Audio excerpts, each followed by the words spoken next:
Ego, अहंकार। अभी 1 साल भी नहीं हुआ था दोनों की शादी को कि दोनों में झगड़ा हो गया। किसी बात पर जरा सी अनबन हुई और दोनों के बीच बातचीत बंद हो गई। वैसे दोनों बराबर पढ़े लिखे थे, दोनों अपनी नौकरी में व्यस्त, तो दोनों का ईगो भी बराबर। वही पहले मैं क्यों झुकूं, पहले मैं क्यों बोलूं। 3 दिन हो गए थे पर दोनों के बीच बातचीत बिल्कुल बंद थी। कल सलोनी ने ब्रेकफास्ट में पोहे बनाए। पोहे में मिर्चें बहुत ज़्यादा हो गई। सोनाली ने चखा भी नहीं तो उसे पता भी नहीं चला, और अंकित ने भी नाराज़गी की वजह से बिना कुछ कहे पूरा नाश्ता कर लिया, पर एक शब्द नहीं बोला। लेकिन अधिक तीखी की वजह से सर्दी में भी वह पसीने से भीग गया। बाद में जब सलोनी ने ब्रेकफास्ट किया तब उसे अपनी गलती का एहसास हुआ। एक बार उसे लगा कि वह सॉरी बोलना चाहिए, लेकिन फिर उसे अपनी फ्रेंड की सीख याद आ गई, अगर तुम पहले झुकी तो फिर हमेशा तुम्हें ही झुकना पड़ेगा। और वह चुपचाप रह गई। हालांकि उसे अंदर ही अंदर अपराध के लिए बुरा लग रहा था। अगले दिन संडे था तो अंकित की नींद देर से खुली। घड़ी में देखा तो 9 बज गए थे। उसने सोनाली की साइड देखा, वह भी अभी तक सो रही थी। वह तो रोज जल्दी उठकर योगा करती है। अंकित ने सोचा, खैर मुझे क्या। उसने किचन में जाकर अपने लिए नींबू पानी बनाया और न्यूज़पेपर लेकर बैठ गया। 10 बजे तक जब सोनाली नहीं जागी तब अंकित को चिंता हुई।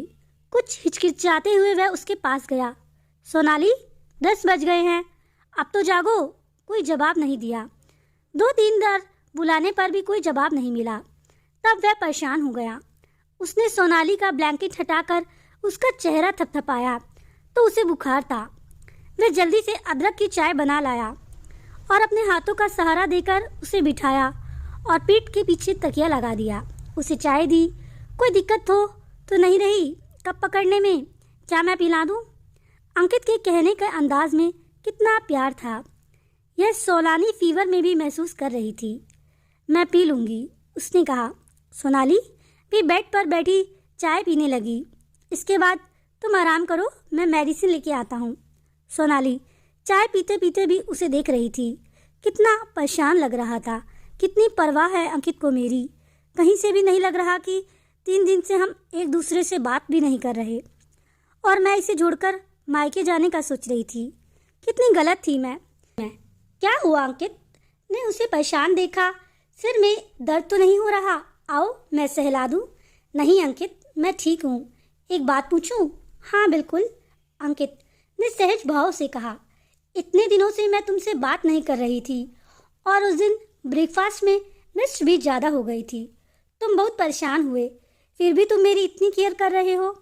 मेरे लिए इतना परेशान हो रहे हो क्यों? हाँ, परेशान तो मैं बहुत हूँ। तुम्हारी तबीयत जो ठीक नहीं, और रही मेरे और तुम्हारे झगड़े की बात, तो जब जिंदगी भर साथ रहना ही है तो कभी कभी बहस भी होगी, झगड़े भी होंगे, रूठना मनाना भी होगा।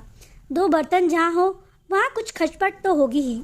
समझी कि नहीं मेरी जीवन संगनी? सही कह रहे हो। ये कहते हुए सोनाली अंकित के गले लग गई। मन ही मन उसे अपने आप से वादा किया, अब कभी मेरे और अंकित के बीच ईगो नहीं आने दूंगी।